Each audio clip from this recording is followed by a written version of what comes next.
Good evening. This is it's a City of South Haven workshop for Monday, December the 13th, 2021. I'll call the meeting to order. Roll call, please. Jeff Arnold. Here. Chris Campbell. Joe Reeser. Here. Steve Schlack. Here. George Sleeper. Here. Letitia Wilkins. Here. Scott Smith. Here. Have we heard from Chris? Yes, Chris will not be able to make it. Okay. May move to excuse. Make a motion to excuse Chris Campbell. Second. Motion second to excuse Mr. Campbell. All in favor say aye. Aye. Aye. Opposed, no. He's excused. Next, we are here tonight to talk about ARPA funding. So we're going to receive some information update regarding ARPA, which is the American Rescue Plan Act funding. And we're going to receive an update from city staff, Mr. Jim Hettinger, and updates on the Van Buren County ARPA funding process. So roll. All right, well, thank you, Mayor, thank you, Council. So the American Rescue Plan is, the American Rescue Plan Act is what we're here to talk about tonight. This is just an informational session for you. We did want to kind of put forward to you some options as well as some city needs.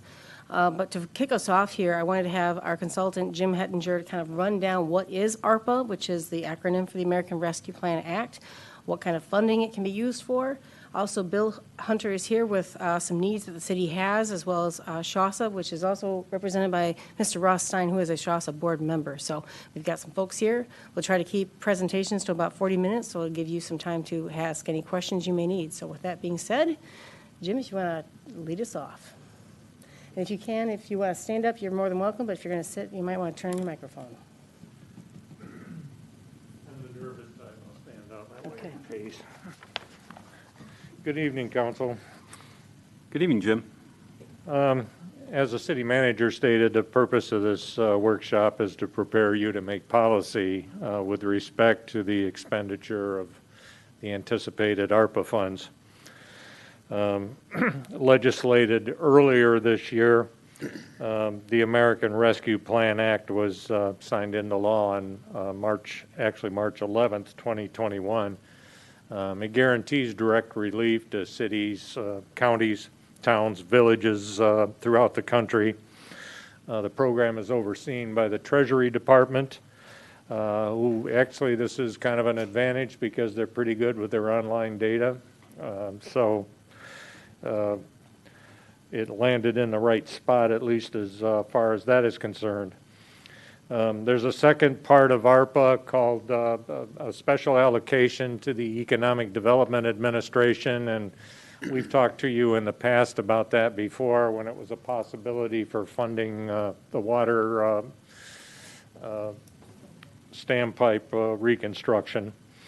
We have since kind of veered off towards the Department of Agriculture, but the fact that you're going to have funds that you can leverage may put that back into play in some sort of a combination of other funds.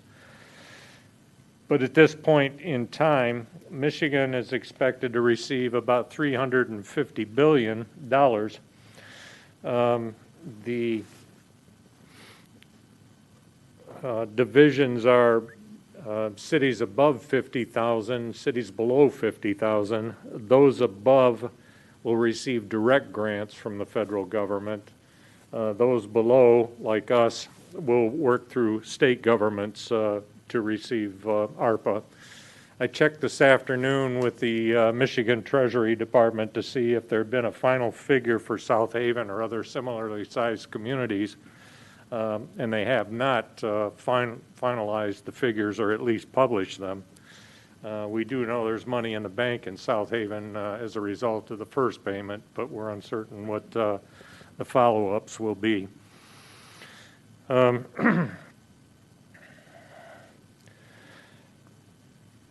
think I indicated that Detroit will receive up to $826 million.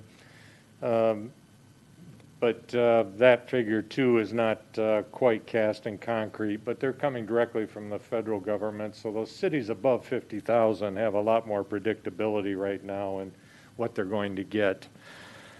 A little bit more background for you. I was hired by Berrien County, somebody that you know, asked me to help the county shape priorities for ARPA funding. There's a fair amount of similarity, of course, among lakeshore communities and lakeshore counties. So some of what I found there I've included tonight just so that you could see how other counties and jurisdictions were allocating their funds. Berrien's expected to receive around $29.8 million, which is quite a shot, much more than we will receive here. But in working through a SWOT analysis as best we could with the COVID situation, it was pretty clear that the county wanted broadband, wanted to invest their ARPA funds in extending broadband. A little bit of an urban-rural conflict there in that some of the urban interests said it's not cost-effective to invest funds to make sure that somebody down at the end of the street has high-speed internet. But when you're dealing with underserved populations and agriculture, these are areas to which broadband has not yet been applied in terms of possible solutions. So Michigan State Extension Service was able to cite numerous examples of where agricultural productivity was increased because of broadband, tracking livestock, for example, through RFIDs. Soil analysis can be performed by satellites now. So there's a fair amount of agitation, even in the rural areas, for investment with broadband. And I tried to find a final calculation, and it looks to me as though up to $65 billion will be provided by the federal government to local communities for broadband hookups. And that means that every federal agency that we know of probably has a broadband program, which makes it ripe for matching opportunities. If the city puts in this much, how much can we expect from the county, et cetera, or from the Department of Agriculture? One other thing that comes up in Berrien, and it applies to South Haven as well, is that the Economic Development Administration considers all of this region to be somewhat at a deficit because of the closing of the nuclear power plant, the reduction in property tax values and all of that. So you have kind of a competitive leg up on other communities by being able to cite this inclusion within a nuclear closure district as defined by the EDA. So I would expect that should any entities within South Haven, including the city, chase after the EDA funds, the second part of this, they'll be in pretty good competitive footing. As we worked our way through, and I'm also looked back on the Strategic Economic Development Plan that was adopted by the city, and it seems to me that it's important, and these are just thoughts off the top of my head, that South Haven needs to allocate some money towards broadband,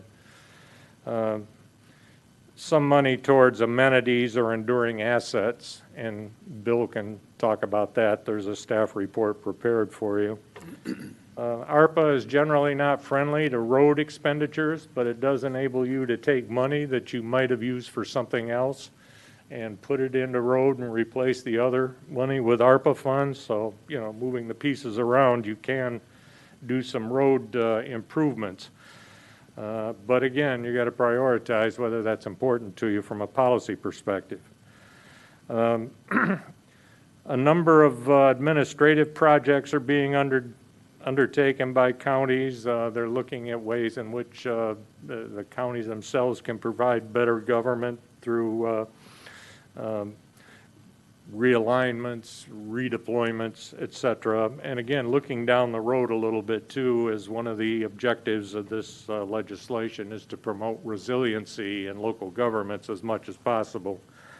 One of the ways that we might look at that here is once we do achieve high-speed internet in the area, we might want to look at putting as much government business as possible online, making it convenient for residents to access governmental services.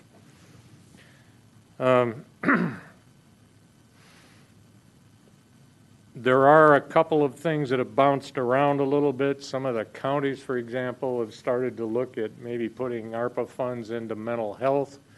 I need not remind this council of the tragedy we had this year earlier, and I've even had several people point at that as a justification for undertaking county mental health.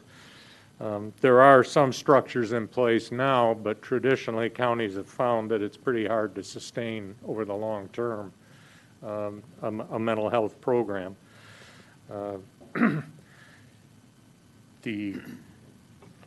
The need is there, there's no doubt about that, but whether or not it's an appropriate use of your funds and whether you could sustain something like that over a long period of time, it's probably in doubt, and it would be in doubt at the county level too, and they can access more funds for something like that than you could. So, remembering again that Bill's going to give a report on areas that staff believe should be considered for funding. I'd like to point out some ways in which I think you should use your funds. The first thing is I think you should leverage yourselves. Do not be the sole investor. Demand that particularly parties that approach you, put their money on the table. You're willing to invest, but you're going to invest in partnerships, and you might want to do it in a way that creates a partnership that you think you need that you haven't had for a while. But one of the things is when you do use your funds to make things happen, I think you need to ask, or at least have staff ask the partners what the management plan is.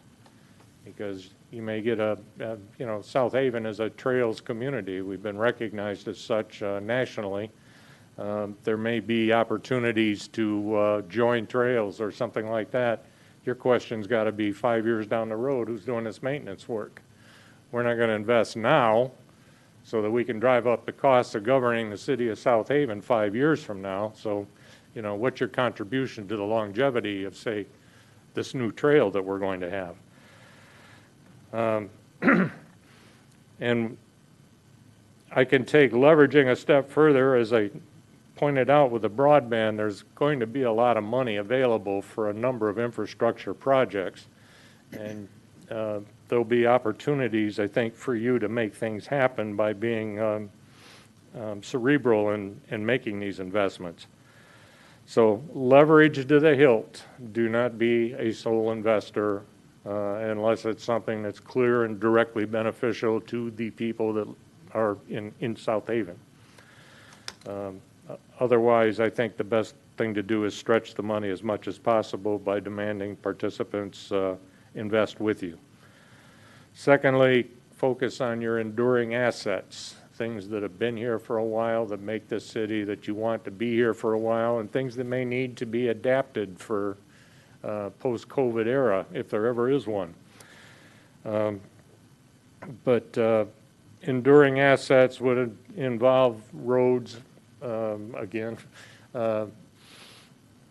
trails, again, but it would be hard infrastructure, things like water lines, sewer lines, etc. Direct eligible applicants you're going to be approached, and we'll get to that in a minute, but you're going to be approached, you have been already, by entities in town looking for ARPA funding. And I think if you take a look at the EDA material in your package here, particularly the second page that says EDA, American Rescue Plan, you will see the numerous opportunities that non-governmental entities have to compete for dollars. And I'm thinking specifically of, say, the Michigan Maritime Museum. There's a category under EDA called Travel, Tourism, and Outdoor Recreation. They would be an outstanding candidate for that. They can demonstrate loss of revenue because of attendance being down because of COVID. Probably has several other ancillary losses that have taken place to them. But the fact that they can apply for funds, the city can apply for funds, kind of gives you an opportunity to maybe do something together to make the port overall, which is an enduring asset, more resilient for the future. Just as an example, but I mean, you know, you got the Southwest Michigan Land Conservancy that's developed a couple of nature preserve areas. They are eligible applicants as well. So if there's something else that you want to see getting done in that particular area, they are eligible to apply, and you will have your funds at any rate. And I just might note that being on that board, the attendance of the nature areas in South Haven was off the charts during the height of the COVID crisis. Porter, et cetera. There were just all kinds of families and people out doing outdoor recreation. And in looking at what some of the other units of local government have been doing, there are provisions. A number of them are considering investing money in more outdoor recreation as an adjustment to the COVID situation. Finally, the city, as I mentioned, has already been approached by some groups looking for ARPA funding. I provided the city manager with a draft application, one that the city might want to ask applicants to complete and commit to, because there are some commitments in there. But again, it's draft, and it's something you can alter to the taste of the policy that you develop for this. So, summing up my part, you've got two parts: an automatic granting of funds from the state of Michigan to local governments. We believe that's around $455,000. A second part, the EDA American Rescue Plan, for which the city is qualified to compete. Some of the entities within the city are qualified to compete. We are recommending, based upon what we know, that the investment should probably go into things like broadband, amenities, enduring assets. And then finally, as I said, leverage, focus on the enduring assets and direct eligible recipients or applicants to the EDA for money on that side. Final thing, and this one just kind of flew onto the radar screen. Kate and I talked about it, but a lot of communities are also considering small business assistance. And that's probably a fairly decent area to consider. Coming out of the Strategic Economic Development Plan, the SCORE group here, that Service Corps of retired executives, has formed to a body now of 5 retired people that are willing to spend time advising and assisting small businesses.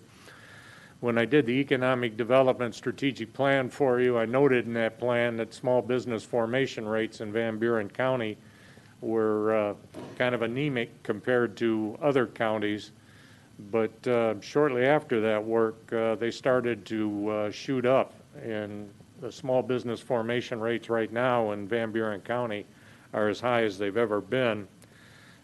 Kate and I met with the SCORE volunteer leader here, and she and her working with small businesses echoed what we were finding. She said people are, tired of working for big companies. They're wanting to spin off and work on their own now. The COVID situation of home-based working has convinced many people that they can make a living out of their homes. So yes, there is a fair amount of small business formation going on right now. And, SCORE is looking for money. One of the things that we have volunteered to do is look to the Small Business Administration for grants, which seed or startup grants for management assistance, which is exactly the situation we've got here. We've got 5 individuals ready to go to work. We need to give them some materials and people to go to work with. But there are other funds for that, but if it's important to you, if that gets to the top of the charts, because you do have a pretty strong small business community in the downtown that is fragile, you wouldn't be out of sorts to set aside a little money for small business development. But the structure in the form of SCORE is probably a good place to start, or at least have staff take a look. So that's pretty much my part of this. I'll turn it over to Bill unless you want to have questions afterwards, or questions now. Does anyone have a question for Jim, or? Jim, I hear so much about broadband, but I really don't understand what it is and where we are as a community and what it would take to be really improved and the impact it would have. Can you explain it a little? Yeah, I try not to pat myself on the back, but Battle Creek had fiber optic ring in the community by 1998. I even had the president of AT&T Michigan come down to the Battle Creek Rotary Club and tell him I was nuts for wanting that. But we had a large Defense Department, and still do, presence there, and most of their business is done online, and the more you can make their business efficient, the greater the likelihood those 1,800 people will continue to work out of Battle Creek. So it was kind of an infrastructure project for us. And admittedly, the Defense Department with the major telecoms put their thumb on the scale, which pushed us over the line in terms of being able to do the project. But we have found, Commissioner or Councilman, as you look through the impacts of broadband, areas that traditionally have lower educational attainment rates, lower small business formation rates, both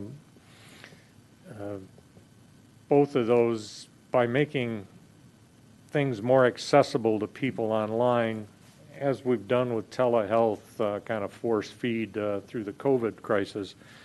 But we're finding that areas that have been down and out traditionally, if they're properly equipped with internet infrastructure and properly schooled on how to use it, a lot of negatives can be turned around in a very short period of time. And I'm thinking of a couple of Canadian maritime provinces that were basically extractive economies that thought way back then to equip their entire provinces with fiber optics. And you know, they do things like they go from some of the worst small business formation rates in Canada to the best, some of the worst literacy rates to the best, skill upgrades being available on a more or less constant basis, which has enabled wage growth.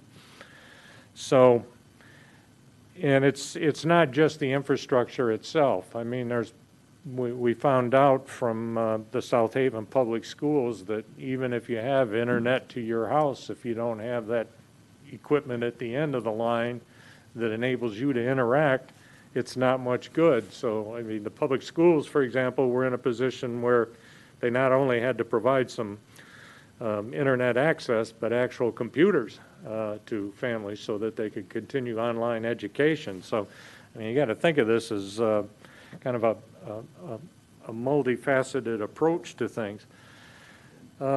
Overall, Councilman, I also believe you can probably cut your costs and make government more convenient for people applying for permits online. A lot of stuff that the Secretary of State's office already does and is getting better at it every day. You could have a staff analysis of every kind of business that you do with the public and whether or not that would be appropriate to fit online. Because it's a small, compact community, but it's still rough for some people, particularly the elderly, to be wandering around in January or February. And being an elderly person, I speak with authority on that subject. If I had a chance to do something online rather than go to a place somewhere 20 or 30 miles away, or less than that, I don't know. it's still an opportunity to accomplish business in a safe environment. And So, if I can jump in too, broadband's pretty much how you access the internet. It's through either fiber optic, it's through a cable coax. It's the way you actually get to the internet to either get to telehealth, to get to education, pay your bills, or just look to the internet. Many people around here either don't have access to the internet because a provider does not come to them, a telecom, such as either Xfinity, Comcast, Frontier. Those are the two that I know of, just don't run down their road. And so we've seen with the Economic Development Strategic Plan that was adopted, we had some broadband maps in there. Those broadband maps are are populated by the telecoms themselves. And what they would do is actually, they'll say, if I serve one house out of a 10 block or a 10 house area, that whole area, whether the other 9 houses have internet, that's considered a served area.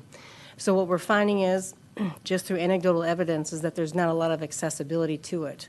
Or for areas that are maybe out in Ross's Township or Casco Township, is that those folks maybe don't even have, so either there's no telecoms, or they have to get it through some kind of, it's a signal coming off of a tower, or they have to get some kind of like Wi-Fi hotspot that's run through their cell phone. So there's one, how you actually physically get it, and then 2, what is actually what you can get. I think for the state of Michigan, the minimum right now is what, 10 to 1, Ross? 10 being 10 what you can download, 1 being what you upload, and I don't really know the speeds, but they're like megabits, right? So that doesn't really leave you a lot. When we're talking about gigabytes and what you can, the number of different devices everyone has, the need for a broadband is just exploding. And maybe the teachers can kind of talk about how many students didn't have access to, well, the internet, so they couldn't go get their assignments. We actually put Wi-Fi in Elkenberg Park. We knew kids were coming to South Haven Public Schools to sit in the parking lot to actually get to Wi-Fi because they couldn't get their assignments or they couldn't turn it in. So that's kind of the reason why broadband is such a major push coming from the federal government. Many people are likening it to almost being the next electricity movement, right? This is now how you pay your bills. This is how you can get access to a doctor without actually going in. This is how you get education. This is where you get high school, middle school, and higher education. There's also been some studies that have said that without access to broadband, you're actually you're priced out of the market, or you are going to be selling your house 30 to 40% lower than what a person who does have access to broadband does. So there's a lot of equitable issues being talked about with broadband. Does that help? A whole lot. So my final question is it a government cost? Is it a private cost? Or I assume it's a combination. I assume AT&T or Comcast would want to be a partner in bringing broadband in because they get to sell it also. Or am I wrong? You're not wrong. You're not wrong, but they also don't necessarily have an inducement just yet, but there's a lot of money coming out of the government right now. So far, if you were living on a road that did not have broadband, but maybe it did at the top of your road, to get it down, you had to pay the balance. And they would be more than happy to pick you up as a customer, provided that you put the money into the ground to extend the service to your house. Good. So right now, the telecoms may be a partner, but you don't know that until you maybe go through a couple of studies and or feasibility. We kind of talked about this. I think George kind of looked at this at the BPU, which is we have been looking at a data collection, one, which is to know what your market is, who are your customers, who are your potential customers, and what kind of access do they have right now? Do they have it? What kind of speeds do they have? And what is the manner of access do they have? Do they have fiber? Not many people have fiber in this area. We do have a fiber ring that hooks the schools and city facilities up. And there is now a new fiber along Center Street. I'm not sure if it's on Phoenix Street, but that's fiber that's available to businesses. I'm not sure if there's fiber to residential homes, but I may be wrong on that, but I'm not aware of it. But that's the first part. The second part is a feasibility study that does an analysis on how do you now put together a system and what kind of speeds, what kind of infrastructure, and then also does your Metro Act compliance, meaning are there telecoms that offer this service or would be willing to be or can offer that? Does that help? Yes, sir. Come on up, Ross. They can't hear you if you can't come up here, sorry. Can't hear me. I happen to be on the county internet committee. There's a Senate bill that's making internet speed 25 and 3, I believe, as a standard. The state of New York is 100 and 100. So 25 and 3 is still living in the past. If we're going to be looking to move it forward, we need to be moving at the current level. There's no sense building less because we know, like anything on electronics, what you have today in 6 months is going to be out of date. So if it's going to happen, you need to be looking at the most current speed that you have. Kate's exactly right. In South Haven Township, we have somebody that has Comcast 700 feet from their home. They talked to Comcast about connecting. They said it's only going to cost you $7,000 to get it to your property. So not all these companies are not necessarily jumping to expand their service. In another case, there was somebody that's 1,100 feet from it, $11,000 to connect the house to it. We have a development in the township. It's $26,000 to get it to this development. Luckily, this development has, I believe, 26 lots in there. Some of them are built out or not. That makes the price a little more reasonable. You get it to your property, you also have to pay to connect to it. And then you have to pay the monthly bill. Some of the people in schools can't afford the monthly bill. There is some money out there available to help them do that, but you got to get it to them. So there's also realtors out there selling property, and if somebody's gonna buy the property from out of state and they want to run a business there, they said we want guaranteed speeds of 100 and 100. Otherwise, they're not going to buy the property. So that's the executive that Jim's talking about coming into the community to help start business, expand businesses. So we need to look at getting the high-speed internet throughout the community as a whole, because there's not a single, I doubt there's a single store in town, at least in the summertime, that doesn't have help wanted signs on it.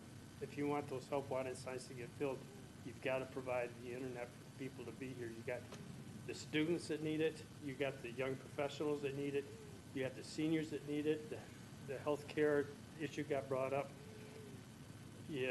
If you're Jim and you can't get to the hospital and you have a healthcare issue, you should be able to access it on the internet.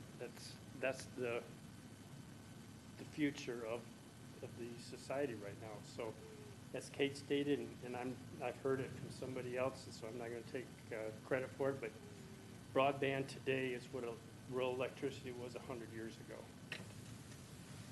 And I can add just really quickly that we found from the schools, Kate touched on that maybe you don't have that cable that they can get a cellular signal, and we gave those sticks to the kids, but we have people living in the townships that don't receive cellular signals. So those kids couldn't connect at all. My question is, as the city of South Haven and our boundaries, because I'm not sure what the townships have or what they do, I'm sure it's more of a challenge there, but in the city and in our boundaries with what we're dealing with, my question would be, what in the world is our Comcast franchise agreement if they won't even hook up a house on a street in South Haven? And do we know how many streets in South Haven aren't covered under broadband coverage under our franchise agreement? That's my first question. My second question to me is, it almost seems more like a Wi-Fi issue for the city as compared to maybe the broadband cable under the ground or above the ground for the townships. Am I wrong there, or am I misunderstanding the whole, or are we getting too far ahead of ourselves here? And I don't think you're getting too far ahead of yourselves, but there's a limited amount of upload and download speeds depending on how far away you are from where the signal's coming from and where your device is. Are you talking Wi-Fi or our Comcast Wi-Fi. franchise The other agreement? thing is, so while you may be somewhat away from, maybe it looks like you've got a really good signal because you're right next to the pole, your device maybe isn't that strong, so your upload speeds are not going to be as strong over Wi-Fi. Now, I am really not an expert on this, but we have been learning a lot over time. An internal Wi-Fi signal, and I'm not sure how it all works, but Wi-Fi is a good option for a lot of the rural areas because it's going to be beaming it to high points and then going down to a router. Here in the city, you'd think that Wi-Fi would be great, but the problem is that you got so much density and you've got so many devices trying to pull down that your Wi-Fi bandwidth has to be immeasurably large to accommodate all those devices. So, and I guess that's something maybe to investigate further. More people are looking at putting it like fiber optic in there because then you have, then your ability and your bandwidth for upload and download speeds. That's the key point to think about. It's not just your download speeds, it's your upload speeds. So if you're working from home and you've got to review large plans and it takes you 3 megabits per second and you've got large plans, that's not going to help you. You just don't have the upload speed to have that. So you have to look at it in upload and download speeds. Wi-Fi can only get you to a point, and that's depending on the number of devices. Well, I understand that. Sure, For okay. example, at my business, I have Comcast business. I've got 300 to 100 Okay. with my Comcast business. So, and it goes past my business. So before we can answer any questions or try to go in any certain direction with this broadband, we got to know exactly why our Comcast franchise isn't making sure everybody's got cable going to their house, and why don't they? Why is it fair to me have cable and somebody else not, if they're forced because of the franchise agreement that South Haven has with them? So that's where I want to focus before we decide to go any direction on any funds or anything. Fair enough. And we I can can't look into answer, that. I can't decide any funds or help decide any funds until I know what we're supposed to be getting and what should be getting out of that agreement to begin with. Right, and we've got I mean, we've had the discussion about getting, the broadband, the study done. So I guess related, I mean, where are we at with that? And we're working with the township or with the county and whatnot, so that really would be a logical first step Right. before, and I know we got to get on to Bill's part, Sure. but just to, Where we're at with that right now is that I believe the township has made a commitment of a certain amount.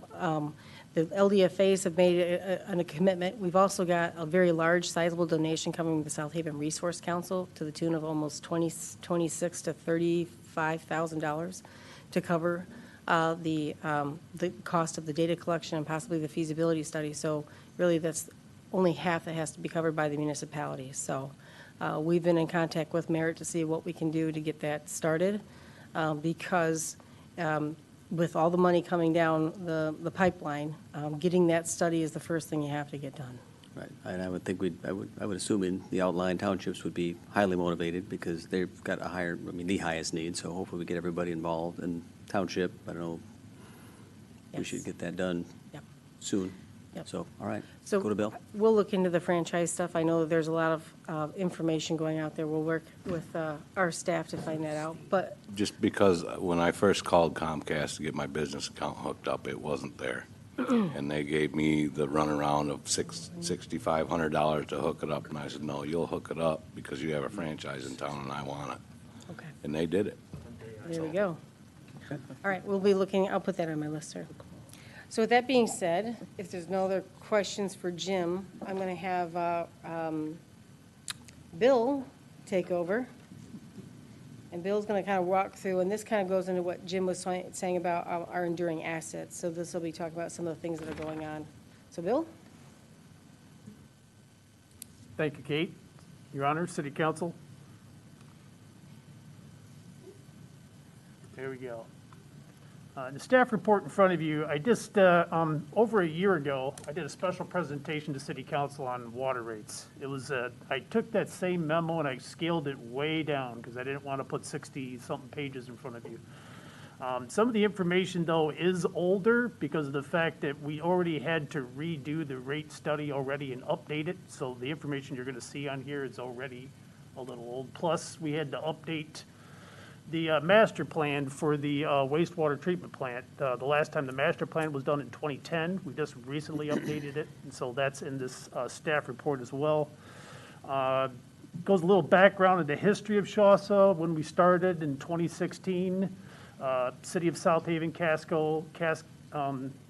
South Haven Township, and the association, the authority is responsible for maintaining the system, improving it, expanding it. During that same time frame, there was a lot of changes to the Safe Water Drinking Act. Now, the Safe Water Drinking Act requires an asset management plan.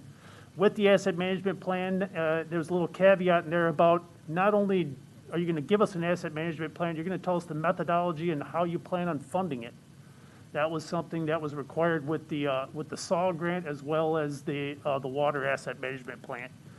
The initial plan, actually, just on the water side, when that one was put together, the 7-year plan came up to about 14.5 million, and would have cost us, actually had an increase of 32%. Of course, that wasn't something anybody can afford.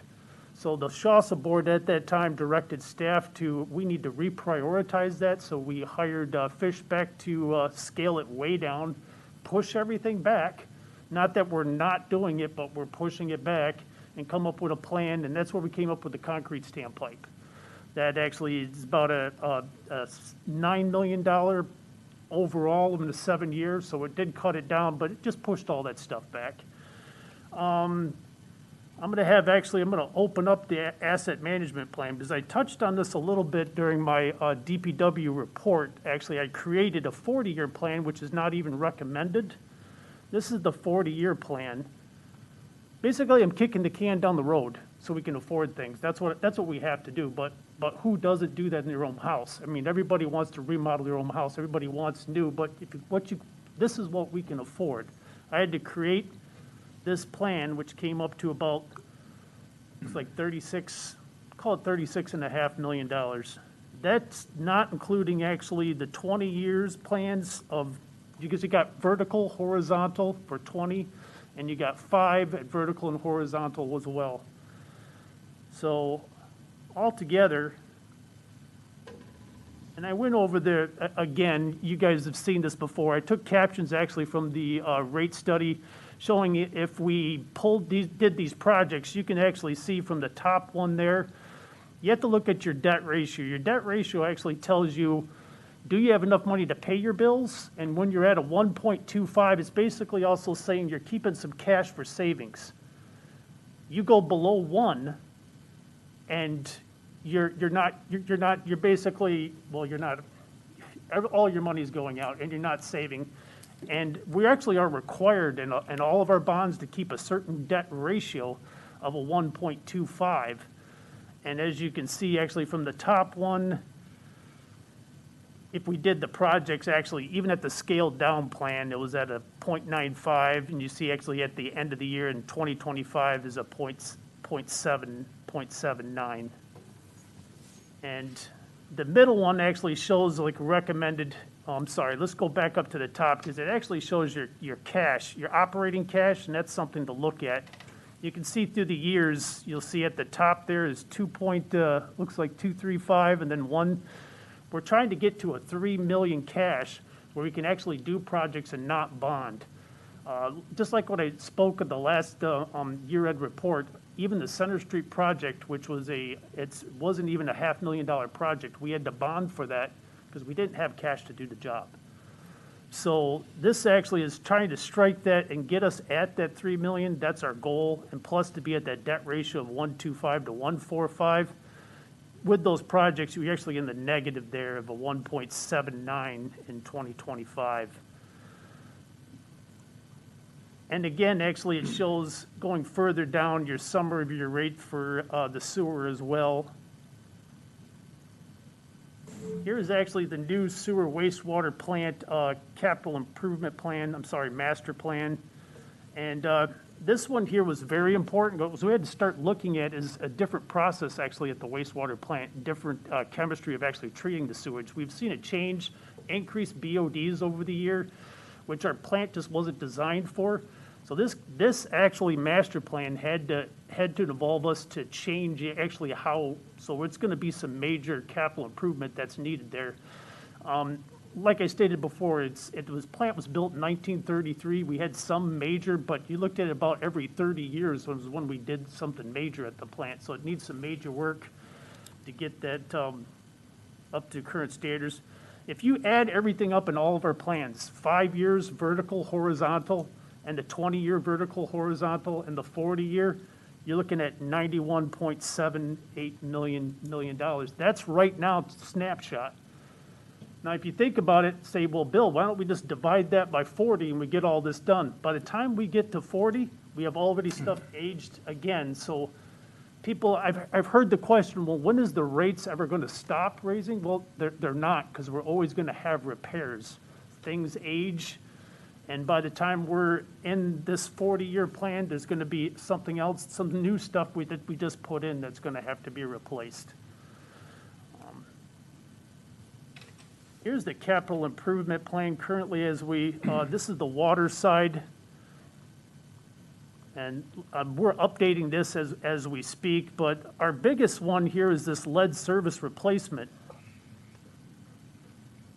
That goes back to, again, changes to the Safe Water Drinking Act, and specifically the lead and copper rule, where as of 2018, it was in June 30th and then July 1, we had instantly 2,000 services that we have to replace. We're budgeting this amount, and increasingly each year, those services that we have to replace. Now, I expect this cost is, I'm guessing what the cost is going to be. I did an average of what we've replaced things, but if you have every municipality that is changing these services at the same time, we only have so many people that can work this, prices are going to go up, and I expect this is going to probably hit us the hardest, I would say. We have a good plan put in place for that to replace these as we resurface roads. We figured that's actually saving costs while we're doing that, but pretty soon we're going to have to get out of that. And this is actually the combined wastewater plant capital improvement plan. This one will be updated with the master plan. It doesn't reflect those changes that occurred on there. And here's actually a map. This is all the Shawsell capital improvement plans. I have to admit, at every capital improvement plan, I have to move stuff back. I really do. I try to do it as reasonable as possible, but we can only do what we can afford. And I put up here actually because there was some mention about transferring of funds and other communities, how they did road resurfacing. And this is our current capital improvement plan for roads going out 7 years. With that, you can see on there is mill and fill projects as well as Cape Seal projects. So I'll jump in here. So as we know, road projects are not eligible under ARPA, but water sewer is. So that's why I wanted to have Bill here to kind of discuss what is eligible. Lead replacement services would be covered. The standpipe replacement would be covered, but of course that's a nearly $6 million project, and the projected $455,000 that we would be getting is not nearly enough to kind of. That's a drop in the bucket of $6 million. Absolutely. Now, we did talk, and Jim kind of made a mention of this about, we had looked at to see if the EDA would help us fund that. We determined that after some period of time, that wasn't the most appropriate pot of money to look at, but the USDA could, but again, that would be bonding, and bonding costs money over time. One thing that also, and this is why Ross is here also, is that SHASA is the Water Sewer Authority. This covers the city of South Haven Charter Township, and Covert Township is a wholesale customer of that. There is Ross, if you want to come back up and maybe talk about an idea of, because we still have an idea of what to do with the city ARPA funds. Right now, you have some money in the bank, which is $227,000. The county has received over $14 million. They have determined that they have lost $4 million in revenue and are paying themselves first $4 million. So there will be a pot of $10 million for them to discuss what to do next. Ross, as he mentioned earlier, as part of the Internet Task Force, there was a recent conversation, I think is last week, Wednesday or Thursday, that the county is considering of taking 60% of that remaining $10 million and putting that into some kind of county broadband plan. But that does leave, but that has not been voted on, but they have been taking applications, and the application that you've seen in here as part of your packet as to some of the different criteria that they've been willing to consider. They've received applications, but I don't believe yet they've made any disbursements. Do you know, Ross? They've dispersed $4.3 million so far. Just to themselves? $4 million to themselves. County treasurer took a building back in Hartford that had the possibility of collapsing on a neighbor property, so they spent $75,000 shoring up that property. I believe some county employees got some COVID funding from that. I don't remember what the breakout is, but I believe it's $4.3 million that has already been spent on that. There was discussion about possibly 60% of the rest of the money for internet. There are some other communities that are doing some internet work themselves, but we still have the needs here also for the Water Sewer Authority. As Bill pointed out, it's, I believe, $640,000 currently for the lead services that are eligible for it. If we could help get some money to pay that $640,000, it would certainly help with the rates that are going to be needed, so we could possibly soften the rates if we could get that done. The standpipe, if we could get something sharing on the standpipe, with that being $9 million, if we get something from that, it would help with some local matches to help get some other grants somewhere else. So Shaza is definite need of some boosting from that. Now Jim's more elegant and more knowledgeable than I on what funding is out there, so hopefully there's going to be some other money coming down. But the immediate need, if we could do something with the lead services, that would have the most immediate effect on the rates that everybody pays for the water. It may not reduce them, it may keep them from going up, it's high, but when you start looking at $640,000 out of the budget, that's a lot of money. Right. And we also we'll have some strength by showing the collaboration with SHASA, with the city, the township, so there's some strength there. It sounds, though, like there's really no need to even, I mean, I understand the discussion about broadband, but if the county's already looking at spending a chunk of the money, it sounds like our discussion tonight needs to focus on hard assets, the lead and the standpipe, and push the other off for right now. I mean, if they're looking at spending that much money on it, it's covered. The county's looking at, on the internet thing, is to get some data. They're looking to do mailers or Through the school, I believe, through three the elementary school, schools. Elementary, getting information in the backpacks to all the elementary students. They're hoping to do some better broadcasting to get other people to sign to it. They're talking about sending some information out to the local governments. I told them they need to get it ASAP, because I'm sure the same thing for the city as it is for township, but people are coming and paying the property taxes. They're going to pay them by the end of the year, or there's a point by the end of February to pay it. There's a big lull in there. But if you have people that don't have the internet to advertise, you're not going to get any information from them. And something on the survey, a question that I don't think is on the current one, but I think may be asked to it, is what these people think they can afford to pay. Right. You know, it's one thing to say, okay, so we're going to get the internet to you, but if it's going to be $150, that's going to rule out, it's not affordable to people. Yep. So there's all kinds of different communities that are doing things. Keeler is subsidizing is working with some other internet providers to help get it dispersed through their community. I think the plan here with Merit would get us some better numbers. I think we need to get shovel-ready before you're going to be doing anything, where if we apply for the lead services, that's something, Bill knows what they are, we know what the cost is. If we get it, that's something that can be documented fairly easily to get it going. The internet thing isn't a shovel-ready project. The lead services is a shovel-ready project. Right. So let's, and standpipe, both could be Yep. asked for. So, I mean, then the question is, are we asking for the moon, or are we looking for a dollar amount? I mean, we know it's, $9 million. Do you ask for $1 million, or do you ask for?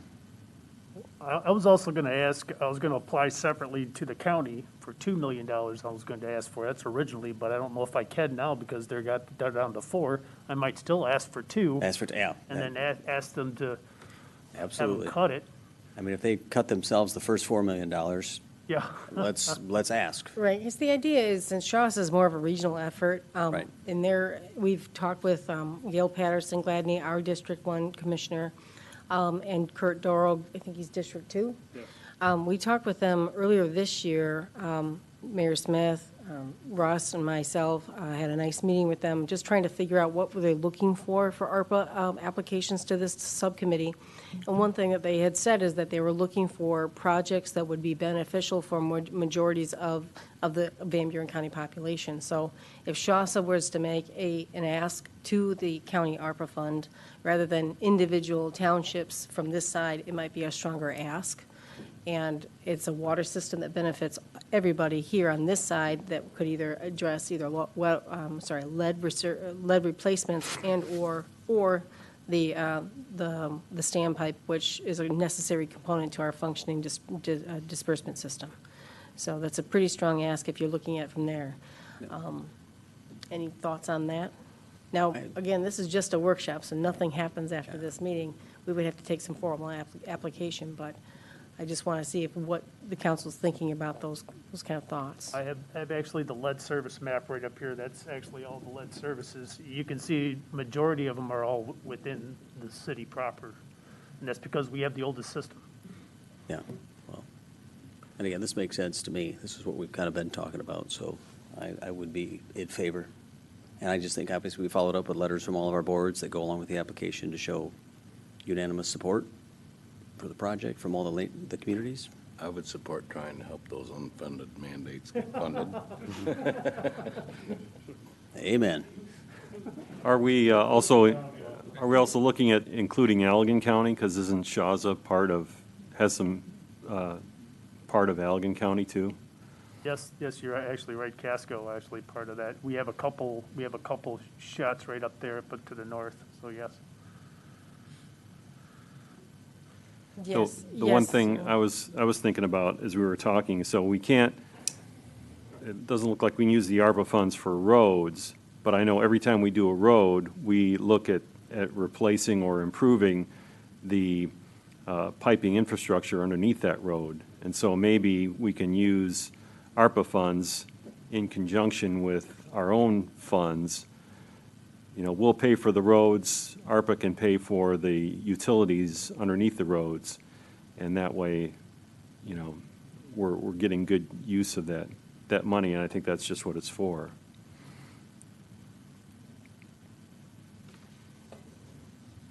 And the only thing I wanted to add to that I was going to bring up was the Dunkley Avenue for the SASA, the Dunkley Avenue situation with that and the sewer plant and everything that's happened there. Yeah, we have to actually, the next capital improvement plan will be addressing that in there.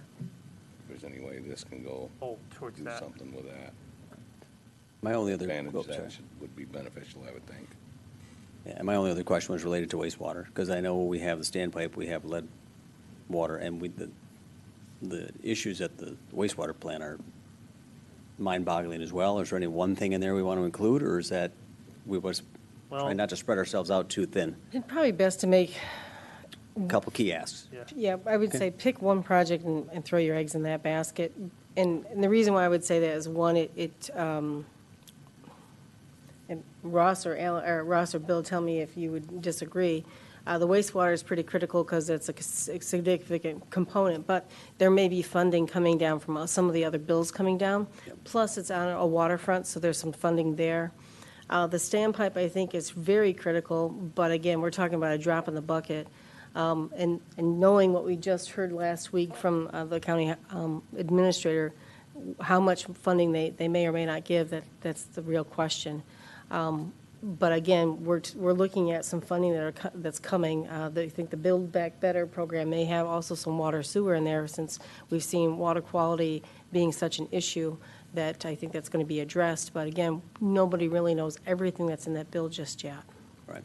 It's also easier because we met with a couple attorneys, because we were throwing some different ideas around about what we could possibly do to help get some affordable homes being built in the community.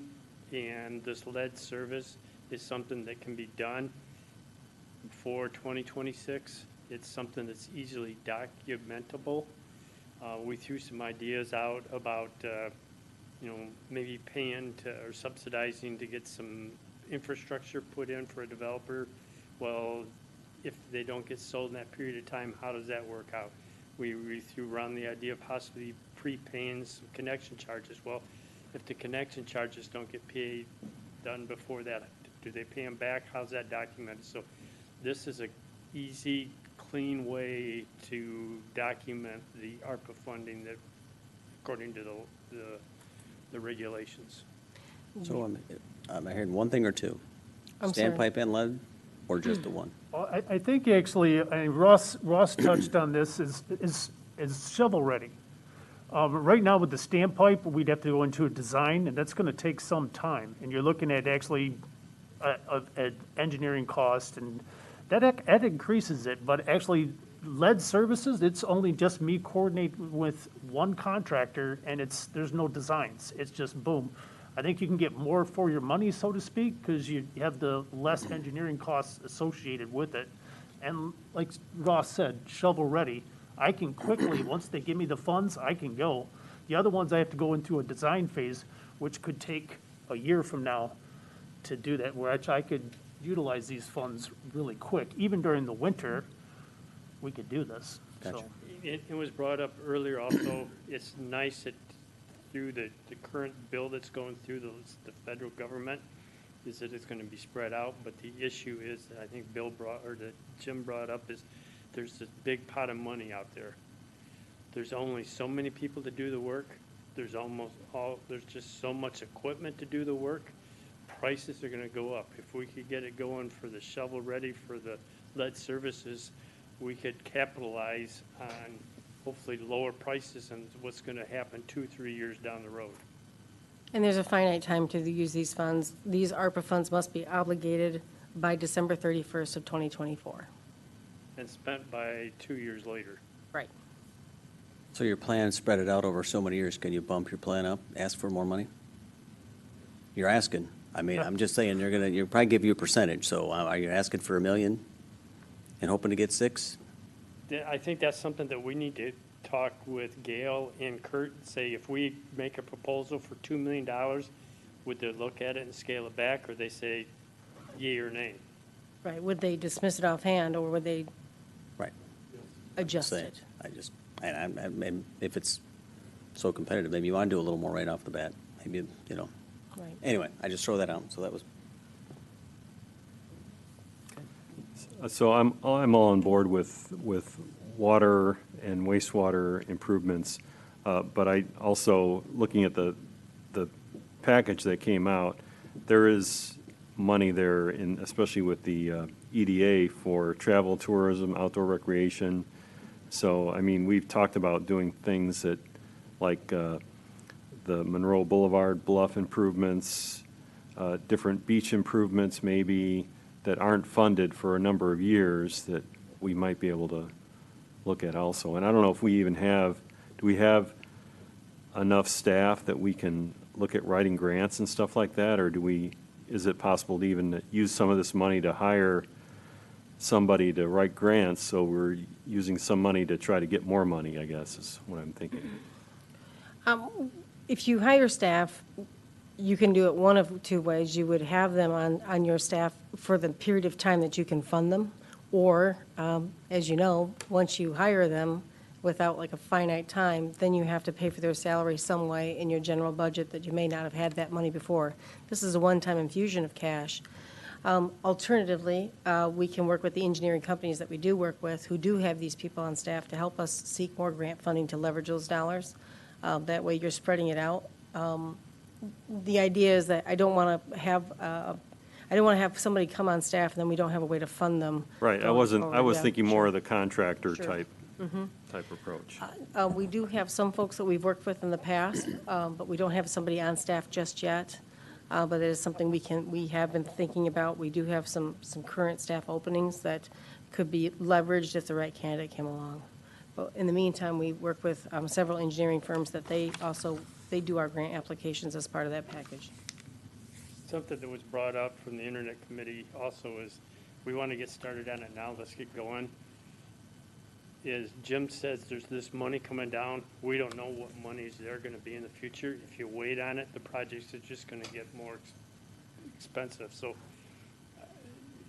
maybe we need to look at taking the money that we currently have and get rolling with it instead of waiting on it. Because if we can get something done now, some projects done now, is better off than waiting in the future, because you're going to get more bang for your buck now than you are 4 years down the road. Yep, I'd agree. Let's ask. Any further questions from council? Any question or any comments yet from the panel? All right. Thanks for the information. All right, well, thank Yes, you. Thanks for coming. thanks Ross, Jim, thanks everybody for. All right, Ask away. all right. 1 hour and 35 minutes, We and did you're it. Good done. job. Well, 1:10, we're good. Motion to adjourn. I make a motion to adjourn. Second. Motion second to adjourn. All those in favor say aye. Aye. We are adjourned. Good night.